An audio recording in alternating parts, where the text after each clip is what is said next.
Hello guys, പുതിയൊരു വീഡിയോയിലേക്ക് എല്ലാവർക്കും സ്വാഗതം. ഒരു വാർത്ത കേട്ട് സീരിയസ്ലി എൻ്റെ മാനസിക നില തന്നെ തെറ്റിപ്പോയി. കഴിഞ്ഞ ദിവസം ഹരിപ്പാട് താലൂക്ക് ഹോസ്പിറ്റലിൽ ഒരു 19 വയസ്സ് മാത്രം പ്രായമുള്ള ഒരു പെൺകുട്ടി അച്ഛനോടൊപ്പം, അതും വയറുവേദനയാണെന്നും പറഞ്ഞ് രാത്രി ഒരു 9 മണിയായ സമയത്ത് അങ്ങോട്ട് വരികയാണ് ഡോക്ടേഴ്സിനെ കാണാൻ. ഡോക്ടർ പരിശോധിച്ചു, അവർ പെയിൻ കില്ലർ ആവശ്യപ്പെടുന്നുണ്ടായിരുന്നു, ഭയങ്കര പെയിൻ ആണെന്നും പറയുന്നുണ്ടായിരുന്നു. അപ്പോൾ ഡോക്ടറിന് ഡൗട്ട് തോന്നി ഇവര് പ്രഗ്നന്റ് ആണോ എന്ന്. അത് ഈ പെൺകുട്ടിയുടെ അടുത്ത് ചോദിച്ച സമയത്ത് അവർ കംപ്ലീറ്റ്ലി അത് ഇഗ്നോർ ചെയ്യായിരുന്നു. പെൺകുട്ടി അപ്പോൾ പറഞ്ഞത് വയറ്റിൽ കൊഴുപ്പടിഞ്ഞുകൂടി വയറ് ചെറുതായിട്ട് വീർത്തതാണ് എന്നുള്ളതാണ്.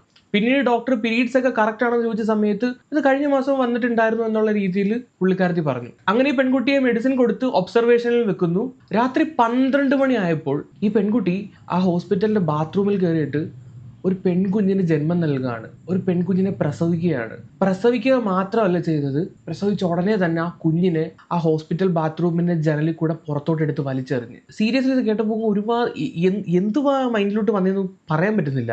ആ സമയത്ത് ഡ്യൂട്ടിയിലുണ്ടായ ഡോക്ടർ പറയുന്ന കാര്യം ഞാനൊന്ന് വെക്കാം. സംഭവം നമ്മളൊരു 9 മണിയൊക്കെ ആയപ്പോഴാണ് ഇയാൾ വരുന്നത്, ഈ പേഷ്യന്റ് വരുന്നത്. അപ്പം ഭയങ്കര ഒരു അബ്ഡോമൻ പെയിനും ബാക്ക് പെയിനും ഒക്കെ ആയിട്ടാണ് വന്നത്. അപ്പം ചോദിച്ചപ്പോൾ പറഞ്ഞ പീരീഡ്സ് ആണെന്നാ പറഞ്ഞത്. പക്ഷെ ഭയങ്കര ഒരു സിവിയർ പെയിൻ ആയിരുന്നു. അപ്പം ഹിസ്റ്ററിയും ആ ഒരു സിംറ്റമായിട്ട് മാച്ച് ചെയ്യാത്തത് നമ്മൾ ചോദിച്ചത് സ്കാൻ വല്ലതും എടുത്തിട്ടുണ്ടോ, നേരത്തെ ഹിസ്റ്ററി ഉണ്ടോ എന്നൊക്കെ ചോദിച്ചു. ഇല്ല എന്നാ പറഞ്ഞത്. സ്കാൻ എടുത്തിട്ടുണ്ട്, എന്തോ വയറ്റിൽ എന്തോ കൊഴുപ്പുണ്ടെന്നാ പറഞ്ഞത്. അങ്ങനെ നമ്മൾ പുള്ളിക്കാർ പറഞ്ഞു എനിക്ക് എന്തെങ്കിലും പെയിൻ മെഡിക്കേഷൻസ് മതി എന്നൊക്കെ പറഞ്ഞു. നമ്മൾ പെയിൻ്റെ മെഡിക്കേഷൻസ് കൊടുത്തു, അകത്ത് ഒബ്സർവേഷനിൽ എടുത്തിട്ട് പറഞ്ഞു സ്കാൻ എടുക്കണം, മണ്ടാനത്ത് കാണിക്കണമെന്നും പറഞ്ഞു, മെഡിക്കൽ കോളേജിൽ കാണിക്കണമെന്നും പറഞ്ഞു. അങ്ങനെ ഇരിക്കുമ്പോഴാണ് പക്ഷെ നമുക്കൊരു സസ്പിഷൻ ഉണ്ടായിരുന്നു പ്രഗ്നന്റ് ആണോ എന്നുള്ളത്. പ്രഗ്നൻസിയുടെ ഒരു സയൻസ് ഒക്കെ വയറ്റിൽ കാണുന്നുണ്ടായിരുന്നു. വയറ് പരിശോധിക്കാനും പുള്ളിക്കാരി വില്ലിങ് അല്ലായിരുന്നു, ഒട്ടും കോപ്പറേറ്റീവ് അല്ലായിരുന്നു. അങ്ങനെ ഒരു 12 മണിയൊക്കെ വെളുപ്പിന് 12 മണി കഴിഞ്ഞ ശേഷം നമുക്കൊരു ബാത്റൂമിൽ നിന്നൊരു കുട്ടീന്റെ കരച്ചിൽ കേട്ടതിനെ തുടർന്നാണ് നമ്മൾ ബാത്റൂം പോയി പരിശോധിക്കുന്നത്. ബാത്റൂമിൽ ഒരു സൈൻസ് ഓഫ് ഡെലിവറി പോലെ കണ്ടു. അതായത് നമ്മൾ മെക്കോണിയം പാസ് ചെയ്തതും അവിടെ ഫുള്ള് ബ്ലീഡിങ്ങും ഒക്കെ ആയിട്ടാണ്. പുക്കിൾക്കുടി എങ്ങനെയാണ് കട്ട് ചെയ്തതെന്ന് അറിയത്തില്ല, മിക്കവാറും വലിച്ച് ടിയർ ചെയ്തായിരിക്കും ചെയ്തത്. അങ്ങനെ അത് അപ്പൊ നമ്മളെ കുട്ടീനോട് ചോദിക്കുന്നുണ്ട്, ഇയാള് പറ എന്ത് ഡെലിവറി വല്ലതും ചെയ്തോ എന്ന് ചോദിക്കുമ്പോഴൊന്നും പറയുന്നില്ല. പിന്നെ നമ്മൾ അവിടെ എല്ലാം ബാത്റൂമിലെല്ലാം പരിശോധിച്ചു, ക്ലോസറ്റിലൊക്കെ പരിശോധിച്ചിട്ടും നമ്മളൊന്നും കണ്ടില്ല. അത് പറഞ്ഞുകൊണ്ടിരിക്കുമ്പോഴാണ് ബാത്റൂമിന്റെ ഈ ജനലിന്റെ പുറകില് ഒരു ശബ്ദം കേൾക്കുന്നത്. അപ്പൊ നമ്മൾ ഇവിടുത്തെ നഴ്സിംഗ് അസിസ്റ്റന്റ് ചേട്ടനോട് പുറത്തേക്ക് പോയി നോക്കാൻ പറയുമ്പോൾ പറഞ്ഞാൽ അവിടെ കുട്ടീനെ കണ്ടു. കുട്ടി സ്റ്റേബിൾ ആണ്, കുഴപ്പമില്ല, കാര്യമൊക്കെ ചെയ്തു, ഓക്കെ ആയിരുന്നു. കൊടുത്തിട്ടാണ് നമ്മൾ അമ്മേനെയും കുഞ്ഞിനെയും വണ്ടാനത്തേക്ക്. പെൺകുട്ടിയാണ്. 9 months ടേം ബേബിയാണെന്നാണ് കണ്ടിട്ട് തോന്നുന്നത്. ഒരു പ്രീ ടേം ലക്ഷണങ്ങളൊന്നും കണ്ടിട്ട് തോന്നിയില്ല. പിന്നെ അവര് ഗൈനക്കും പീഡിയാട്രീഷ്യനും കാണിക്കാനായിട്ട് അങ്ങോട്ട് വിട്ടിട്ടുണ്ട്. അതിനുവേണ്ടി നമ്മൾ പുള്ളിക്കാരുടെ ഹിസ്റ്ററി ഒന്നും അറിയത്തില്ല, അതുകൊണ്ട് നമ്മൾ അങ്ങോട്ട് വിട്ടു. അതായത് ചെക്കപ്പോ കാര്യങ്ങളോ എന്തെങ്കിലും ചെയ്തിട്ടുണ്ടോ ഒന്നും അറിയത്തില്ല, അതുകൊണ്ട് നമ്മൾ അങ്ങോട്ടേക്ക് വിട്ടു. വേറെ ബേബിയും മദറും ഓക്കെയാണ്, കുഴപ്പമില്ല. ഇത് കേട്ടിട്ട് തന്നെ മനുഷ്യന്റെ മേല് പെരുക്കും സത്യമായിട്ടും. പുക്കിൾ കൂടി എങ്ങനെ മുറിച്ചതെന്ന് പോലും ഡോക്ടറിന് അറിയില്ല. അവർ പറഞ്ഞു വലിച്ചു പറിച്ച് കളഞ്ഞതല്ലോ ആയിരിക്കും. എങ്ങനെ മനസ്സ് വരുന്ന ആ കുഞ്ഞിനെ വലിച്ചെറിയാൻ? ആ കുട്ടി പോയി വീണത് കുറച്ച് ചെടികൾ, കുറച്ച് ബുഷസിന്റെ ഒക്കെ ഇടയിലെങ്ങാണ്ടാണ്. അതുകൊണ്ടാണ് അതിനൊന്നും പറ്റാതിരുന്നത്. എന്തെങ്കിലും ചെറിയൊരു കല്ലിലെങ്ങാനും പോയിട്ട് ഇടിച്ചിരുന്നെങ്കിലോ, തല വല്ലതും. അവിടെ കൺസ്ട്രക്ഷൻ സൈറ്റ് ആണ്, അതിന്റെ ബാക്ക് സൈഡിൽ അതിന്റെ സാധനങ്ങളും കട്ടകളും ഒക്കെ അവിടെ കൊണ്ടിടുന്ന റീജിയനാണ്. അതിലെങ്ങാനും പോയി തല ഇടിച്ചിരുന്നെങ്കിൽ ആ സ്പോട്ടിൽ. അതും കൂടാതിട്ട് ഈ തെരുവ് പട്ടികൾ കൂട്ടം കൂടുന്ന സ്ഥലം, അവിടുത്തെ സെക്യൂരിറ്റി, മറ്റ് ജീവനക്കാർ ഒരു 2-3 മിനിറ്റിനുള്ളിൽ തന്നെ ഈ കുഞ്ഞിന്റെ കരച്ചിൽ കേട്ട് ആ സ്പോട്ടിലെത്തി ആ കുഞ്ഞിനെ രക്ഷിച്ചു. അതില്ലായിരുന്നെങ്കിൽ ഒരു പക്ഷേ അതിന് ഇന്ന് ജീവനോടില്ല. എന്തോ ഭാഗ്യമുണ്ട് ആ കുഞ്ഞിന്, അല്ലെങ്കിൽ അത് ഇങ്ങനെ ജീവിക്കില്ല. കാര്യം ഇങ്ങനെ ഒരു അമ്മ അതിന് ജന്മം നൽകി. അപ്പൊ ഈ രീതിയിൽ അതിനെ ട്രീറ്റ് ചെയ്യണമെങ്കിൽ, ആ കുഞ്ഞിനെ ജനിച്ച ഉടനെ തന്നെ വലിച്ചെറിയണമെങ്കിൽ ഈ ഇത്രയും മാസങ്ങളിൽ അവർ ഏത് രീതിയിലായിരിക്കും അവരുടെ ഗർഭത്തെ അവർ ട്രീറ്റ് ചെയ്തത്? ഇതിനു മുമ്പ് ചിലപ്പോൾ പലപ്പോഴും ഇല്ലാതാക്കാൻ ശ്രമിച്ചിട്ടുണ്ടാവും. പ്രോപ്പറായിട്ടുള്ള ന്യൂട്രീഷൻസ് കൊടുത്തിട്ടുണ്ടാവില്ല, ആഹാരം കഴിച്ചിട്ടുണ്ടാവില്ല, പ്രോപ്പർ ചെക്കപ്പ്, മെഡിസിൻസ്, റെസ്റ്റ് ഇതൊന്നും ചെയ്തിട്ടുണ്ടാവില്ല. വയറ്റ് വെച്ച് തന്നെ ചിലപ്പോൾ കൊല്ലാൻ നോക്കിയിട്ടുണ്ടാവും. ഇന്നത്തെ കാലത്ത് പ്രഗ്നൻസി എന്ന് പറയുമ്പോൾ തന്നെ എന്തോരം കോംപ്ലിക്കേഷൻസ് ആണ് വരുന്നത്. അവിടെയാണ് താണ്ട് ഇങ്ങനെ പ്രസവിച്ചിട്ട് വലിച്ചെറിയുന്നത്. അവർക്ക് അതിനെ കൊല്ലാൻ തന്നെയാണ് പ്ലാൻ, അതുകൊണ്ടാണ് അത് കളഞ്ഞത്. എനിക്ക് മനസ്സിലാവാത്തൊരു കാര്യം, ഇത് 1-2 ദിവസം കൊണ്ടുണ്ടാകുന്ന ഒരു പ്രോസസ് അല്ല. മാസങ്ങളോളം, 10-40 ആഴ്ചകളോളം എടുത്ത് നടക്കുന്ന ഒരു പ്രോസസ്സാണ്. ഇത്രയും കാലം ഈ പെണ്ണ് ഇത് എങ്ങനെ ഹൈഡ് ചെയ്ത് വെച്ചു എന്നുള്ളതാണ്, വീട്ടുകാർ പോലും അറിയാതെ. ആ വീട്ടിൽ സ്ത്രീകൾ ആരും ഇല്ലേ? ഒരു പെണ്ണിനെ കാണുമ്പോൾ അവർക്ക് മനസ്സിലാവില്ലേ ഈ പെണ്ണ് ഗർഭിണിയാണോ അല്ലയോ എന്നുള്ളത്? പലതരത്തിലുള്ള സിംറ്റംസ് കാണിക്കും. അതൊന്നും ഈ വീട്ടുകാർ കാണില്ലേ? 19 വയസ്സേ ഉള്ളൂ, പഠിക്കാൻ പോകുന്ന പെൺകുട്ടിയായിരിക്കും. കോളേജിൽ പോകുന്ന സമയത്ത് അവർ ശ്രദ്ധിക്കില്ലേ?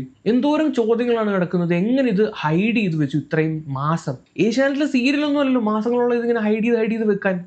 മറ്റൊരു കാര്യം എന്താണെന്ന് വെച്ച് കഴിഞ്ഞാൽ ശുചിമുറിയിൽ പോയിട്ടാണ് ഇത് പ്രസവിച്ചിരിക്കുന്നത്. പ്രസവ വേദന ഏറ്റവും വലിയ വേദനയാണ്.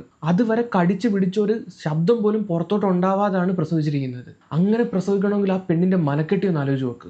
എന്തായിരിക്കും, ഏത് രീതിയിലാണ് അത് പിറന്നതെങ്കിലും ഏത് സാഹചര്യത്തിലാണ് അത് ഉണ്ടായതെങ്കിലും അതിന്റെ ജീവൻ എടുക്കാൻ വേണ്ടിയിട്ട് ഒരാൾക്കും, ഒരു മനുഷ്യനും, അതിനെ പ്രസവിച്ച അമ്മയാണെങ്കിൽ പോലും അവർക്ക് അവകാശമില്ല. ഇതിനെ വരെ സപ്പോർട്ട് ചെയ്യുന്ന രീതിയിൽ ഒരു ഫെമിനിറ്റി, ഒരു സ്യൂഡോ ഫെമിനിറ്റി, ശ്രീലക്ഷ്മി അറപ്പ് അവൾ FB പോസ്റ്റ് ഇട്ടിട്ടുണ്ട്. ആ പോസ്റ്റ് ഞാനൊന്ന് വായിക്കാം. 19 വയസ്സ് പ്രായമായ പെൺകുട്ടി ഒരു കുഞ്ഞിനെ പ്രസവിച്ചു, വലിച്ചെറിഞ്ഞു. വാ, എത്ര സിമ്പിളായിട്ടാണ് അവൾ എഴുതി വെച്ചേക്കുന്നത്. അതിനെ കൊടും പാപമായി ചിത്രീകരിക്കുന്ന മീഡിയ. നിനക്കിത് കൊടും പാപമല്ലേ? ഇത്ര സിമ്പിളായിട്ടുള്ള കാര്യമാണോ? അത് നീ ഇതുപോലെ ചെയ്തിട്ടുണ്ടോ ഇതിനു മുമ്പ്? ഇവിടെ ചിക്കൻ തിന്നിട്ട് എൻ്റെ എല്ല് വലിച്ചെറിയുന്ന സെറ്റപ്പിലാണ് ഇവളിത് പറയുന്നത്. അതിന്റെ അടിയിൽ വരുന്ന കമന്റ് അതിലും ഭീകരം. കേരളം ഈ അടുത്ത കാലത്തൊന്നും നന്നാവാൻ പോകുന്നില്ല. എങ്ങനെ സാധിക്കും നിനക്ക്? എനിക്ക് മനസ്സിലാവുന്നില്ല. എവളെ പോലെ ഒരു അപരാധിയെ സീരിയസ് നീ റീച്ചിന് വേണ്ടിയാണ് ഇതൊക്കെ ചെയ്യുന്നത്. എങ്ങനെ സാധിക്കും നിനക്ക്? നീ ഒരു സ്ത്രീയാണോ? ഒരു സ്ത്രീയും ഇതിനെ ഇങ്ങനെ വന്ന് ന്യായീകരിക്കുമെന്ന് എനിക്ക് തോന്നണില്ല.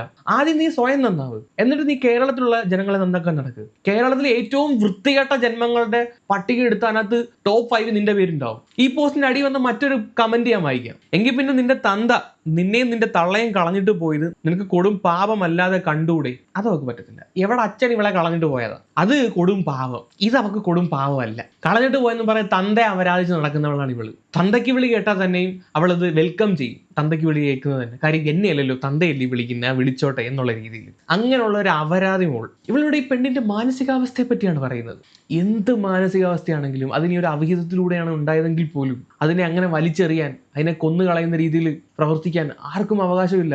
അതിനെയൊക്കെ നോർമലൈസ് ചെയ്യാൻ വേണ്ടിയിട്ട് ഇവളെ പോലുള്ള അലവലാദികളും. ഇവിടെ മറ്റൊരു പോസ്റ്റ്, അതിൽ നിന്നാണ് ഇങ്ങനെ എഴുതി വെച്ചിട്ടുണ്ട്: ഇന്ത്യൻ സമൂഹത്തിൽ വിവാഹത്തിന് പുറത്തുള്ള ഗർഭധാരണം ഇന്നും വലിയ അപമാനമായാണ് കാണപ്പെടുന്നത്. പ്രത്യേകിച്ച് ചെറുപ്പക്കാരായ പെൺകുട്ടികൾ ഗർഭധാരണം നടത്തുമ്പോൾ സമൂഹം അത്രമാത്രം മോശം കണ്ണിലൂടെയാണ് നോക്കിക്കാണുന്നത്. കുടുംബത്തിന്റെ ക്രൂരമായ പ്രതികരണം, സമൂഹത്തിന്റെ വിമർശനം, സ്ലട്ട് ഷെയ്മിംഗ്, പുറത്തിറങ്ങി നടക്കാനുള്ള ഭയം എന്നിവ അത്യന്തം ശക്തമായ മാനസിക സമ്മർദ്ദം പെൺകുട്ടികളിൽ സൃഷ്ടിക്കാം.